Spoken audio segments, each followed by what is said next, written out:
अपने एग्जाम में नहीं है, आउट ऑफ सिलेबस है, बट सुन लो थोड़ा सा, ठीक है।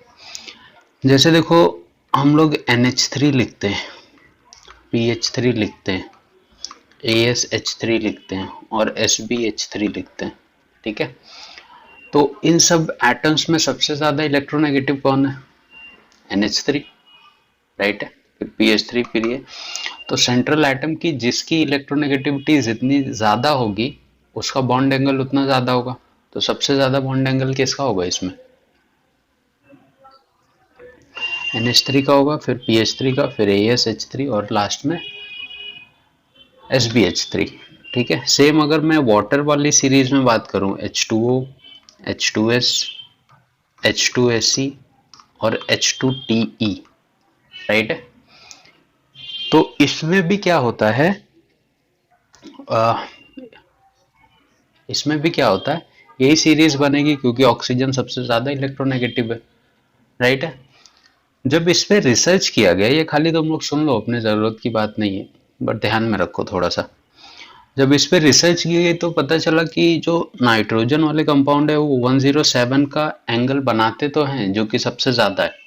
फिर PH3 92, फिर ये 91, ये 90, अप्रॉक्स एंगल में बता रहा हूँ बहुत। और इसका जब देखोगे तो 104 है, फिर 92, फिर 91, फिर 90। तो ये सब अप्रॉक्स एंगल है। तुम लोग देखोगे ना, ये जो सेकंड पीरियड वाले एलिमेंट है और लास्ट वाले जो एलिमेंट है, इनके बॉन्ड एंगल में देखो बहुत ज्यादा ड्रास्टिक चेंज नहीं आ रहा है, जबकि इनके और इनके बीच में ड्रास्टिक चेंज है, ठीक है। यहाँ पे बहुत ज्यादा चेंज है क्योंकि देखो 92 और 107 में बहुत फर्क है, जबकि इसके बाद वाले सारे क्या हैं, 90 डिग्री वाले, ठीक है। तो जब रिसर्च किया गया ना, तो पता क्या चला मालूम है, बहुत सरप्राइजिंग रिजल्ट ये था कि ये जो नीचे वाले एलिमेंट होते हैं, ये किस में आ रहा है, सेकंड पीरियड में आ रहा है, और ये किस में आ रहे हैं, थर्ड पीरियड में आ रहे हैं, थर्ड पीरियड और अबव वाले, ठीक है। पता ये चला कि ये जो थर्ड पीरियड के नीचे वाले जो हाइड्राइड होते हैं, ये हाइब्रिडाइजेशन में पार्टिसिपेट ही नहीं करते, ठीक है। तुम देख के तो बता दोगे कि इसका हाइब्रिडाइजेशन sp2 है, ठीक है, या sp3 है, बट ये हाइब्रिडाइजेशन में पार्टिसिपेट ही नहीं करते हैं। क्यों नहीं करते मालूम है? देखो, जैसे अगर मैं NH3 बनाऊं तो NH3 पे क्या होता है, एक लोन पेयर होता है, ठीक है। और इसके पास अगर कोई हाइड्रोजन आएगा H+, तो ये नाइट्रोजन क्या करता है, इसको दे देगा और NH4+ में कन्वर्ट हो जाएगा, ठीक है। लेकिन अगर मैं बोलूं PH3 के पास, ध्यान से सुनना है, ये काफी कॉम्प्लिकेटेड चीज है, बट अगर मैं बोलूं PH3 के पास मैं H+ दे दूं, तो तुमने जिंदगी में ऐसा कंपाउंड देखा ही नहीं होगा, PH4+। फास्फोरस या तो 3 बॉन्ड ही बनाता है या तो 5 ही बनाता है, जबकि नाइट्रोजन और फास्फोरस एक ही ग्रुप के एलिमेंट है, ठीक है। तो होता क्या है, देखो ऐसा क्यों नहीं हो रहा है। नाइट्रोजन का जब तुम कॉन्फ़िगरेशन करोगे तो नाइट्रोजन का कॉन्फ़िगरेशन क्या बोलता है, 1s2 2s2 2p3, राइट है। और फास्फोरस का तुम करोगे तो इसके भी लास्ट में तुमको क्या मिलेगा, 3s2 3p3। कॉन्फ़िगरेशन सेम है, बट नाइट्रोजन तो 4 बॉन्ड बना रहा था। नाइट्रोजन अगर 4 बॉन्ड बनाएगा तो ये कौन सा हाइब्रिडाइजेशन बोलोगे तुम, sp3, ठीक है। फास्फोरस में ऐसा नहीं होता है। फास्फोरस में क्यों ऐसा नहीं होता है, क्योंकि यहाँ पे जो 3 अनपेयर्ड इलेक्ट्रॉन हैं, ये तीनों ना डायरेक्ट हाइड्रोजन से बॉन्ड बनाते हैं, इसको हाइब्रिडाइजेशन में नहीं लेके जाता ये। जबकि इसमें क्या हो रहा है, ये दोनों s के भी इलेक्ट्रॉन इन्वॉल्व हो रहे हैं इसको हाइड्रोजन देने में, ठीक है। और फास्फोरस में ऐसा नहीं होता, ये 3 क्या करेंगे, PH3 बना लेंगे ऐसे, और ये जो दोनों ये एज अ लोन पेयर इसके ऊपर रहते हैं। तो हाइब्रिडाइजेशन अगर तुम निकालोगे तो इसका भी तुमको sp3 मिलेगा, लेकिन यहाँ पे तुम लोग ने देखा बॉन्ड एंगल क्या है, 107 का आ रहा था। तो अगर इसका sp3 हाइब्रिडाइजेशन है तो इसका भी बॉन्ड एंगल कितना आना चाहिए था, 107, बट बॉन्ड एंगल कितना आ रहा है, 90 डिग्री। 90 डिग्री क्यों आ रहा है मालूम है, ये क्या है, px है, py है और pz है। ये तीनों एक्सिस एक दूसरे के क्या होते हैं, 90 डिग्री पे ही तो अरेंज होते हैं, ठीक है। ये भी 90, ये भी 90 और ये भी 90। तो यहाँ पे एक फॉस्फोरस हाइड्रोजन हाइड्रोजन हाइड्रोजन, और जो लोन पेयर होता है वो प्लेन के ऊपर रहता है, ठीक है, जिसकी वजह से ये ट्राइगोनल शेप का अपने को दिखता है। तो रिसर्च में बाद में ये मालूम पड़ा कि जो थर्ड पीरियड के नीचे आते हैं ना एलिमेंट, अगर उनका मैं हाइड्राइड बनाऊं तो वो कभी भी हाइब्रिडाइजेशन में पार्टिसिपेट नहीं करते हैं। वो लोग डायरेक्ट खाली आउटर मोस्ट इलेक्ट्रॉन से क्या कर लेते हैं, 90 डिग्री पे बॉन्ड बना लेते हैं सबसे, और हाइब्रिडाइजेशन में नहीं जाते। अगर हाइब्रिडाइजेशन में जाते तो उनका भी बॉन्ड एंगल कितना होता था, 107 का। इसी रूल को हम लोग बोलते हैं ड्रैगोस रूल। बट अच्छी बात यह है कि आउट ऑफ सिलेबस है चीजें, ठीक है। तो जो तुमको हाइब्रिडाइजेशन का कॉन्सेप्ट पता है उसी को फॉलो करोगे, ये खाली मैं तुम्हारे इंफॉर्मेशन के लिए बता रहा था, ठीक है। तो जैसे करते आ रहे हो हाइब्रिडाइजेशन एज इट इज चलोगे, तुमको ड्रैगोस रूल के ऊपर कोई क्वेश्चन वगैरह नहीं पूछेगा कि कौन से हाइब्रिडाइजेशन में जाते हैं या नहीं जाते हैं, उससे अपना लेना देना नहीं है, ठीक है। ये जस्ट मैंने तुमको इन्फॉर्मेशन के लिए बताया कि ऐसा एलिमेंट में देखा गया है, और ये जो रूल बनाया गया है इसी को हम लोग बोलते हैं ड्रैगोस रूल, ठीक है।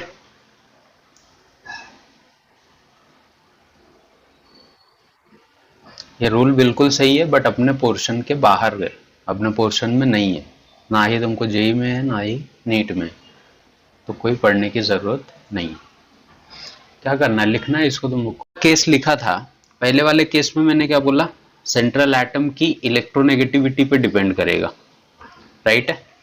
उसी में सेकंड केस लिखो, जो लास्ट लेक्चर में हुआ था उसका सेकंड केस क्या है कि अगर सेंट्रल मेटल की इलेक्ट्रोनेगेटिविटी सेम हो गई और सराउंडिंग एटम की इलेक्ट्रोनेगेटिविटी डिफरेंट है तो बॉन्ड एंगल पे क्या फर्क पड़ेगा। जैसे मैं तुमको बोलूं ए ए, यहाँ पे 2 x लगे हुए हैं, यहाँ पे 2 y लगे हुए हैं, और मैं तुमको बोल देता हूं कि x की जो इलेक्ट्रोनेगेटिविटी है वो y से ज्यादा है, ठीक है। ध्यान से अपने हिसाब से सोचो, ए की इलेक्ट्रोनेगेटिविटी अगर ज्यादा होती तो अंदर के इलेक्ट्रॉन इसके पास जाते और बॉन्ड एंगल क्या हो जाता, बढ़ जाता था, ठीक है। बट अब मैं क्या बोल रहा हूं कि दोनों कंपाउंड में ए जो है उसकी इलेक्ट्रोनेगेटिविटी सेम है, बट x की ज्यादा है कंपेयरिंग टू y। अगर x की ज्यादा होगी तो इलेक्ट्रॉन किसकी तरफ शिफ्ट होंगे,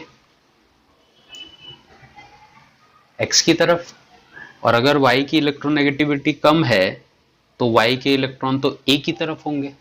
तो अब बताओ दोनों में बॉन्ड एंगल किसका ज्यादा होगा। बिल्कुल सही, समझा ये कॉन्सेप्ट। अगर सराउंडिंग एटम की इलेक्ट्रोनेगेटिविटी ज्यादा है, क्योंकि दूर है ना, तो ये यहां से बॉन्ड एंगल को क्या करेगा, कम करेगा। बट अगर यहाँ पे इलेक्ट्रॉन डेंसिटी बढ़ गई है तो रिपल्शन की वजह से ये दूर होगा, और दूर होगा तो बॉन्ड एंगल क्या होगा, बढ़ेगा। समझा ये कॉन्सेप्ट सबको से। अब देखना, जैसे मैं बोलूं x बहुत ज्यादा इलेक्ट्रोनेगेटिव है और y बहुत कम इलेक्ट्रोनेगेटिव है, और दोनों में a की इलेक्ट्रोनेगेटिविटी सेम है, तो x अगर ज्यादा इलेक्ट्रोनेगेटिव है तो इलेक्ट्रॉन को बाहर खींचेगा, राइट है। अब तू सोच कि यहाँ पे कोई इंसान है जिसके ऊपर मैं ऐसे 2 रस्सी बांध दूं और ये दोनों उसको खींच रहे हैं, तो ये बॉन्ड एंगल धीरे धीरे क्या होगा, कम होगा। ये बाहर की तरफ खींचेंगे तो ये बॉन्ड एंगल कम होगा ना। और अगर इलेक्ट्रॉन डेंसिटी इसी पे बढ़ गई, अगर y कम इलेक्ट्रोनेगेटिव है तो इसके इलेक्ट्रॉन कहाँ पे शिफ्ट होंगे, a की तरफ, और अगर यहाँ पे इलेक्ट्रॉन ज्यादा हो गए तो इनके बीच में क्या होगा, रिपल्शन होगा, और रिपल्शन होगा तो बॉन्ड एंगल क्या होगा, बढ़ेगा। समझा अभी। ये देखो केस 2 है तुम्हारा, लिख लो।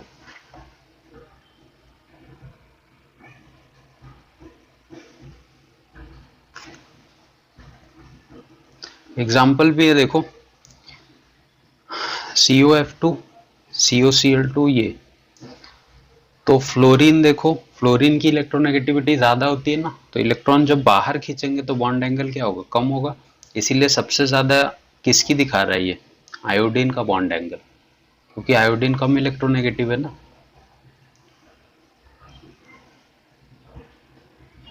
तो bond angle is inversely proportional to electronegativity of central atom, नहीं सराउंडिंग एटम। सेंट्रल होता तो डायरेक्टली प्रोपोर्शनल होता था, सराउंडिंग है तो इनवर्सली प्रोपोर्शनल।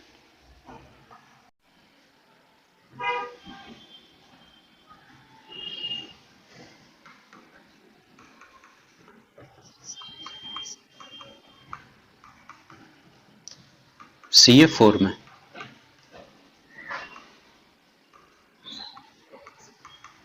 इसका ज्यादा होगा बॉन्ड एंगल पक्का।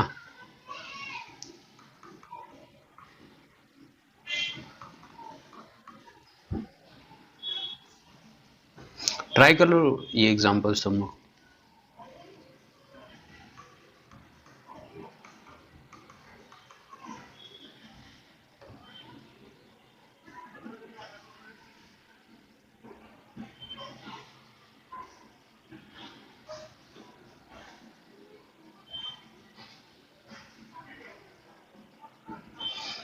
एग्जांपल्स ट्राई करो। सेकंड में CH4, थर्ड में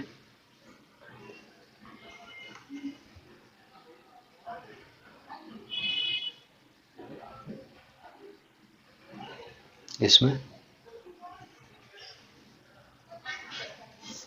इसमें ROR ज़्यादा होगा, क्योंकि ROR जो है ना वो लीनियर मॉलिक्यूल है, लीनियर टाइप से दिखता है थोड़ा। क्योंकि देखो ऑक्सीजन के बाजू में क्या है, कार्बन है इस वाले केस में, और इस वाले केस में क्या, ऑक्सीजन के बाजू में हाइड्रोजन है। तो हाइड्रोजन हाइड्रोजन ज़्यादा इलेक्ट्रोनेगेटिव है या कार्बन, कार्बन। ठीक है, तो ये कुछ इलेक्ट्रॉन को अपनी तरफ खींचेगा, जबकि इसमें क्या होता है, सारी जो पूरे इलेक्ट्रॉन की जो डेंसिटी वो ऑक्सीजन के ऊपर बढ़ जाती है। तो ऑक्सीजन के ऊपर जब बढ़ती है तो ऑक्सीजन देखा है लोगों को कैसे प्रेस करता है, यहाँ पे लोन पेयर, यहाँ पे लोन पेयर, और ये बॉन्ड पेयर को ऐसे अंदर की तरफ दबाता है, जिसकी वजह से इसका बॉन्ड एंगल कम हो जाता है। और यहाँ पे बल्की ग्रुप है जो इलेक्ट्रॉन को क्या हैंडल करने की कैपेसिटी रखते हैं, तो इसके कंपेयर में इसका ज़्यादा होगा, इलेक्ट्रॉन की डेंसिटी सेंट्रल पे कम जाएगी इसकी वजह से। चलो, तो ये तो हो गई बॉन्ड एंगल की बात। ठीक है, नेक्स्ट है अपने पास बॉन्ड लेंथ। ठीक है, क्या होती है बॉन्ड लेंथ, किसी भी कोवेलेंट बॉन्ड में जो डिस्टेंस होता है दो एलिमेंट के बीच में, that is bond length. Bond length लिखना है तो मैं कैसे लिखूंगा, distance between A and B. ठीक है, केसेस देखो, पहला अगर मैं केस बोलूं इसमें, first case, if electronegativity same, अगर दोनों की इलेक्ट्रोनेगेटिविटी सेम है ए और बी की, तब तो डिस्टेंस क्या होगा, डिस्टेंस ऑफ ए बी मतलब radius of A plus radius of B. ये चीज मैं पहले बता चुका हूं तुमको। बट अगर दोनों की इलेक्ट्रोनेगेटिविटी डिफरेंट हुई,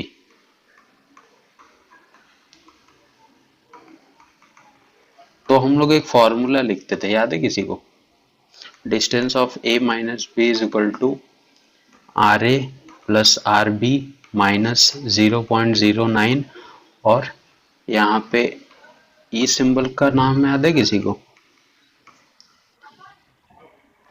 इस सिंबल का नाम क्या है, चाई बोलते थे। ठीक है, क्या एक्सप्रेस करता है वो, electronegativity of A minus electronegativity of B. तो दो चीजें अपने पास बॉन्ड लेंथ निकालने की। बोल, फैक्टर्स मेरे को देखने हैं, फैक्टर अफेक्टिंग, देखो जरा ध्यान देना क्या पूछ रहा हूं मैं और क्या तुम लोग बताने वाले हो। पहला, इलेक्ट्रोनेगेटिविटी डिफरेंस,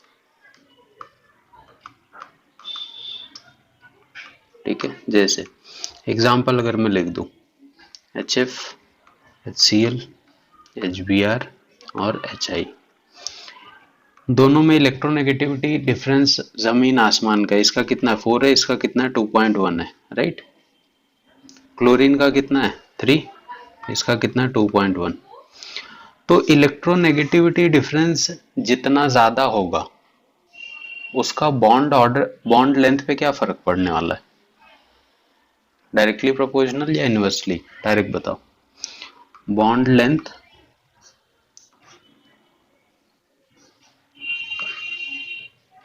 इलेक्ट्रोनेगेटिविटी डिफरेंस, ऐसे देख के बताओ तुम लोग। अच्छा, HI की बॉन्ड लेंथ ज्यादा होगी या HF की?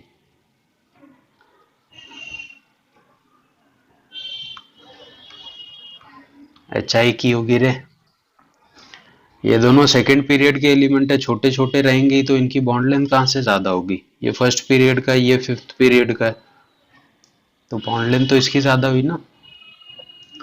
तो जितना ज्यादा इलेक्ट्रोनेगेटिव है उसकी बॉन्ड लेंथ क्या हो रही है, उतनी कम हो रही है। ऐसे लिख सकते हैं, इनवर्सली प्रोपोर्शनल।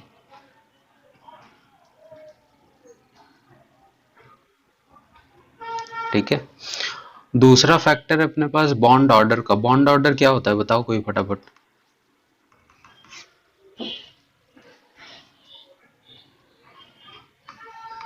Very good.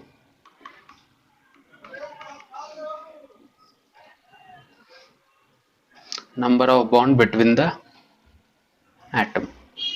ठीक है। तो देखो, single bond, double bond, triple bond, मैंने तुमको बताया है ट्रिपल बॉन्ड बहुत ज्यादा इलेक्ट्रोनेगेटिव होता है, राइट है। सिंगल, डबल और ट्रिपल में बॉन्ड लेंथ किसकी ज्यादा होगी? ये तो बार बार रिपीट किया हम लोगों ने। सिंगल, डबल और ट्रिपल में बॉन्ड लेंथ किसकी ज्यादा होगी?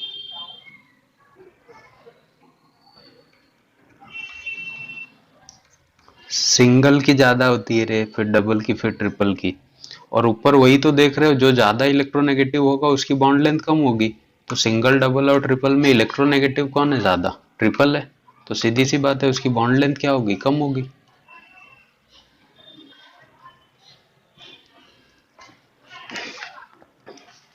समझा?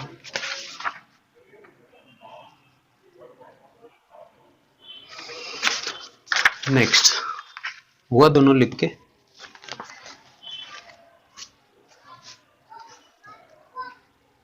दोनों हुए फैक्टर।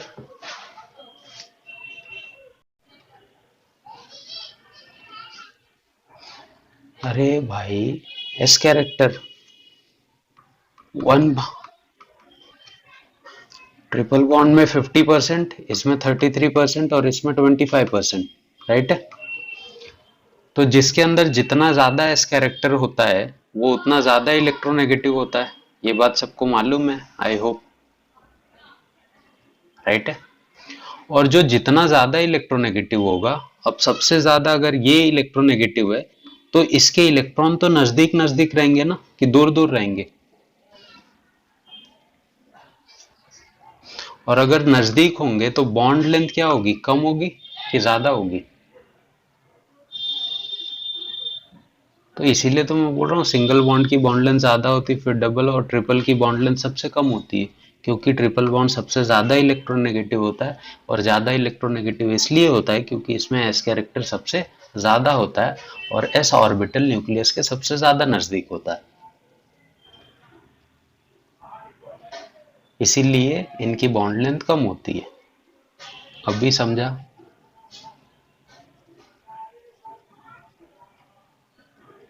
पक्का? कि हाथ बेत काटू अपना मैं एक दो बार?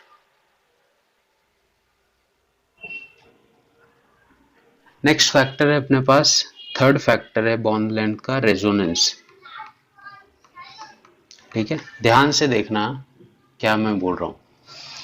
मान लो कि ऐसे 3 कार्बन अटैच है और ऐसे ही 3 कार्बन यहां पे अटैच है, बट यहां पे रेजोनेंस का केस है। ठीक है, यहां पे खाली सिंगल बॉन्ड है, यहां पे रेजोनेंस हो रहा है। तो बताओ इसकी बॉन्ड लेंथ ज्यादा होगी या इसकी?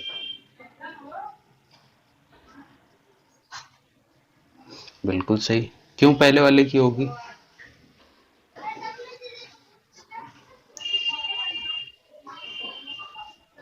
राइट। ठीक है। इसमें रेजोनेंस होगा मतलब डबल बॉन्ड कभी यहाँ पे आएगा और कभी यहाँ पे आएगा। तो अगर रेजोनेंस हो रहा है, डबल बॉन्ड का फैक्टर आ रहा है, तो क्या हो जाएगी? बॉन्ड लेंथ अपने आप कम होती जाएगी। राइट है। तो ऐसे केसेस में हमेशा सिंगल बॉन्डेड स्ट्रक्चर का ज्यादा होगा। मतलब रेजोनेंस वो फैक्टर है जो बॉन्ड लेंथ को क्या करता है, कम की ज्यादा?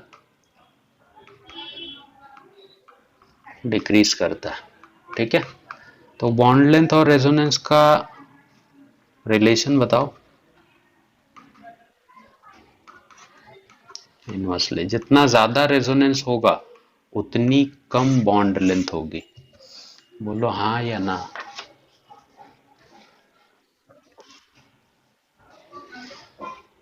समझा सबको? जैसे तुम्हारा बेंजीन होता है ना, बेंजीन में रेजोनेंस होता है। अब देखो बेंजीन में कार्बन सिंगल बॉन्ड कार्बन भी होता है और कार्बन डबल बॉन्ड कार्बन भी होता है। कार्बन सिंगल बॉन्ड कार्बन की जो लेंथ होती है ना, वो 1.54 एंगस्ट्रॉम होती है और ये होती है 1.34 एंगस्ट्रॉम। लेकिन जब इसमें रेजोनेंस स्टार्ट होता है तो हम लोग ऐसे सब जगह डबल बॉन्ड कंसिडर करके चलते हैं। तो फाइनली बेंजीन की जो एक्चुअल बॉन्ड लेंथ है वो मिक्स हो जाती है 1.39 एंगस्ट्रॉम में। ये बेंजीन की एक्चुअल है। सिंगल की ज़्यादा थी, डबल की कम थी। ठीक है। तो बाद में जब रेजोनेटिंग फॉर्म में इसको देखा जाता है तो इसकी बॉन्ड लेंथ इतनी आती है। तो रेजोनेंस वो फैक्टर है जो बॉन्ड लेंथ को डिक्रीज करता है। क्लियर? बॉन्ड ऑर्डर निकालने का एक फॉर्मूला होता है, तुम लोग ऐसे भी चेक कर सकते हो। Sigma bond plus pi bond upon sigma bond.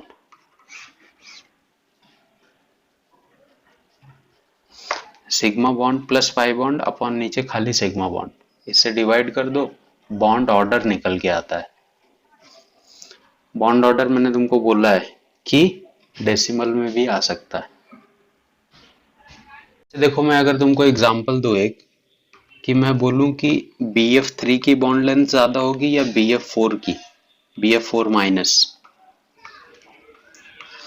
BF मतलब बोरॉन फ्लोराइड।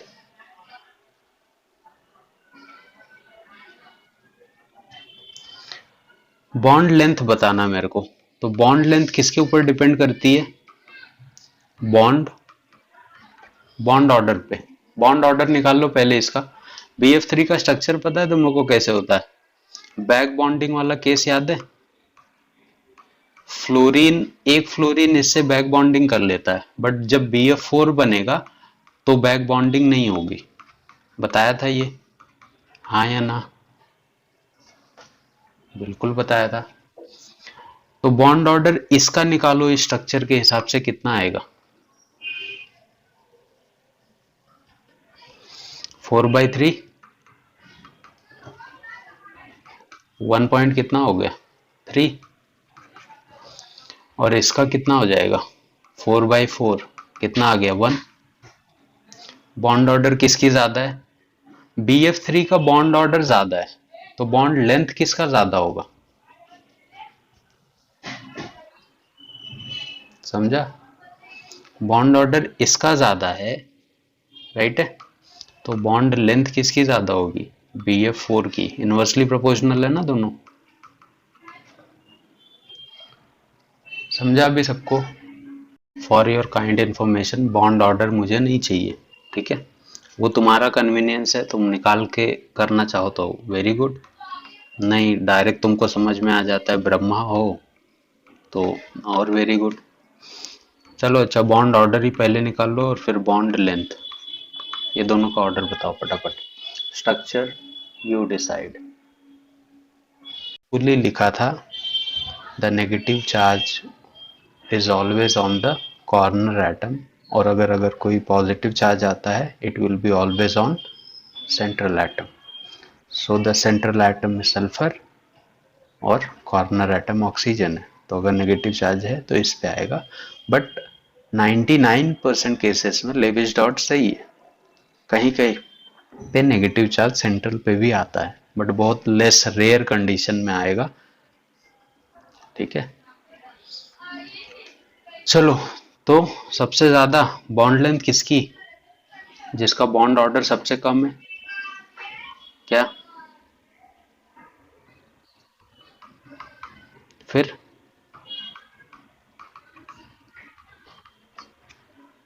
राइट है, इसका बॉन्ड लेंथ बताना है तुमको, मेरे को बॉन्ड लेंथ का ऑर्डर। स्ट्रक्चर मैंने तुमको दे दिया है। हम्म,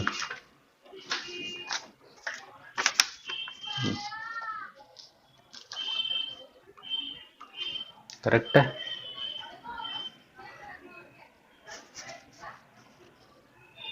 यही ऑर्डर बनेगा पक्का? सही है। चल तो चॉकलेट खा लेना घर पे, पार्टी बोल के आज। हाइब्रिडाइजेशन और बॉन्ड लेंथ में क्या रिलेशन होगा? बहुत ध्यान से सोचो तभी मेरे को आंसर देना। बॉन्ड लेंथ और हाइब्रिडाइजेशन। आधे इतने टैलेंटेड हैं, ये देखते हैं कि सर बॉन्ड लेंथ यहाँ पे लिख रहे हैं, हाइब्रिडाइजेशन नीचे है, तो मतलब शायद इन्वर्सली प्रोपोर्शनल होगा। तो जो ऐसा दिमाग लगाते हैं उन लोग और तेज, एकदम खोखार टाइप के लोग हैं। सही है, बट तुम लोग सोचो मैंने ऐसा क्यों लिखा हुआ है।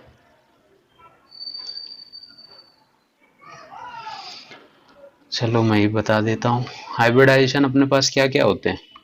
sp, sp2, sp3, sp3d, sp3d2 और sp3d3।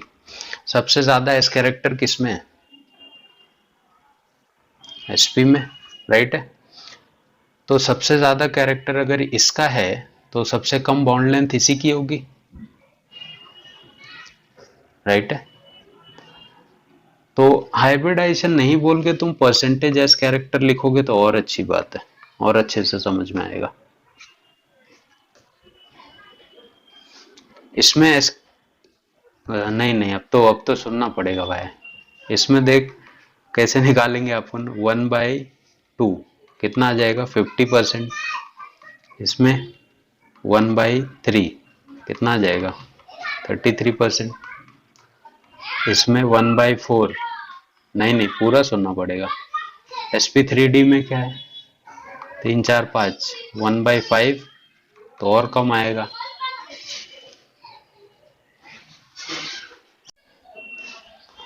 बवाल मच गया उस दिन जब पता चला सबका इस कैरेक्टर सेम है। अब क्या देखोगे तुम लोग?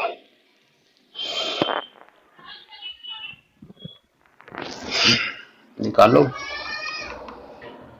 बॉन्ड ऑर्डर देखो, ज्यादा फायदेमंद है तुम्हारे लिए, इलेक्ट्रोनेगेटिविटी से ज्यादा बेटर है।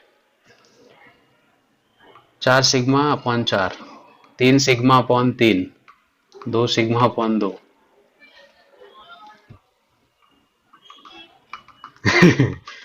अपने मन से बैक बॉन्डिंग थोड़ी होगा, इसके पास खाली ऑर्बिटल तो होना चाहिए। अब क्या करोगे?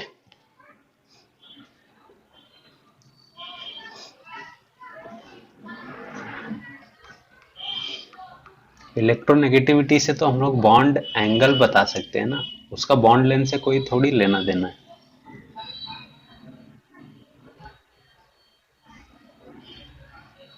पक्का?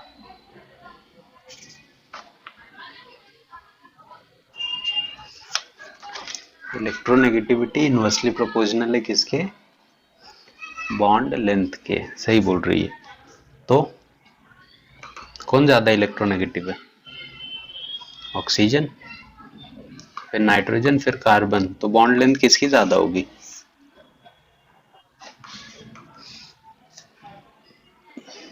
ये हुई ना कुछ पढ़ाई लिखाई वाली बात। ऐसे दिमाग लगाओ तो थोड़ा मजा भी आए।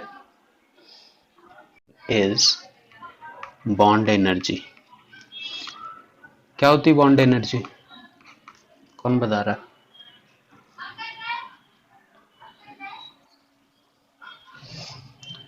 Very good. The minimum energy required to break 1 mole of covalent bond. ऐसा डेफिनेशन हमने एकेडमिक में लिखा हुआ है।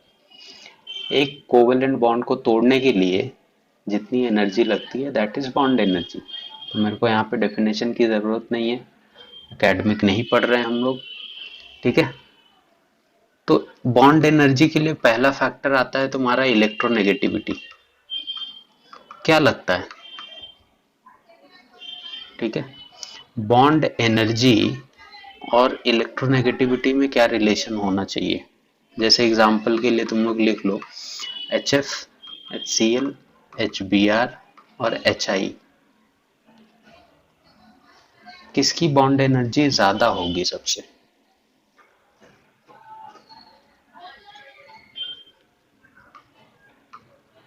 राइट है ना। जो चीज जो चीज बड़ी है एक छोटी है, तो इसको जल्दी तोड़ सकते हैं या इसको, बड़ी वाली को। तो bond energy is directly proportional to electronegativity और bond energy is inversely proportional to bond length में बोल सकता हूं क्या? बिल्कुल सही। जितनी ज्यादा लेंथ होगी उतनी कम एनर्जी लगानी पड़ेगी, जितनी कम लेंथ होगी उतनी ज्यादा एनर्जी लगेगी। करेक्ट। तो पहला तो ये हो गया, दूसरा ये हो गया बॉन्ड एनर्जी और बॉन्ड ऑर्डर में क्या होगा रिलेशन?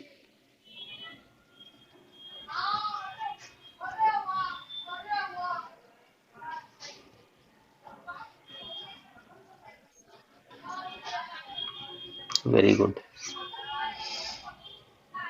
ये देख, single bond, double bond, triple bond, bond order किसका ज्यादा है? ट्रिपल का, राइट है। और ट्रिपल बॉन्ड क्या होता है, ज्यादा इलेक्ट्रोनेगेटिव होता है, और इलेक्ट्रोनेगेटिविटी डायरेक्टली प्रोपोर्शनल है बॉन्ड एनर्जी के। तो बॉन्ड ऑर्डर भी डायरेक्टली प्रोपोर्शनल होगा बॉन्ड एनर्जी के। जितना ज्यादा बॉन्ड ऑर्डर है उतनी ज्यादा एनर्जी लगानी पड़ेगी। सिंगल बॉन्ड जल्दी टूटेगा, डबल या ट्रिपल? सिंगल जल्दी टूट जाएगा, तो इसीलिए बॉन्ड एनर्जी ट्रिपल की ज्यादा है, राइट है।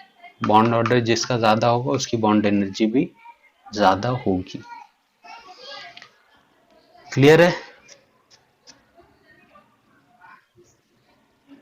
हुआ लिख के?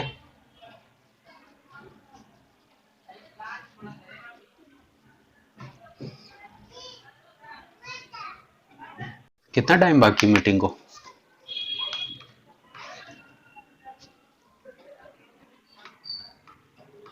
ठीक है। तो फोर्थ फैक्टर एटॉमिक साइज। बताओ बॉन्ड एनर्जी और एटॉमिक साइज में क्या डिफरेंस है, क्या रिलेशन है, डायरेक्टली या इनवर्सली?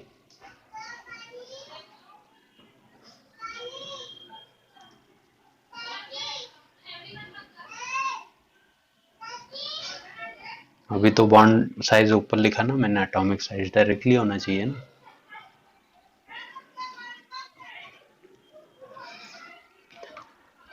इनवर्सली होगा।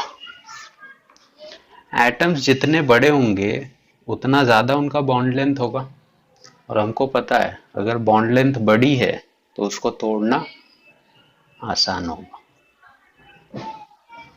करेक्ट। समझा सबको? इसमें किसका बॉन्ड जल्दी टूटेगा या किसको सबसे कम एनर्जी लगेगी टूटने के लिए?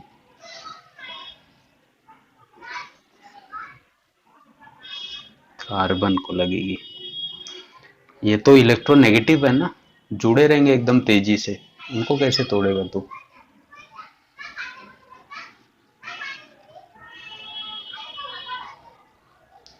ठीक है।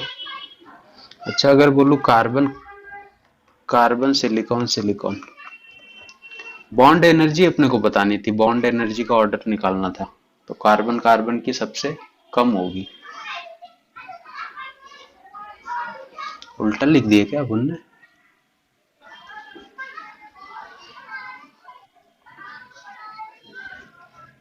तो सबसे कम एनर्जी लगेगी ना, एनर्जी कम लगेगी ना।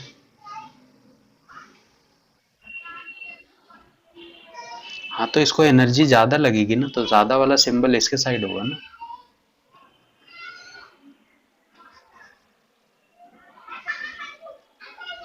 सबसे कम एनर्जी कार्बन को तोड़ने के लिए, फिर इसको फ्लोरीन के लिए ज्यादा लगेगी ना।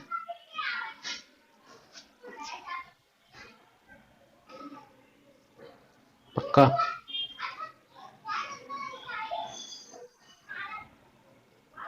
कार्बन का बॉन्ड जल्दी टूटेगा या सिलिकॉन का? कार्बन के नीचे सिलिकॉन आता है, सिलिकॉन का साइज बड़ा है, कार्बन के साइज छोटे हैं। सिलिकॉन जल्द कार्बन की ज्यादा होगी, सिलिकॉन की कम होगी।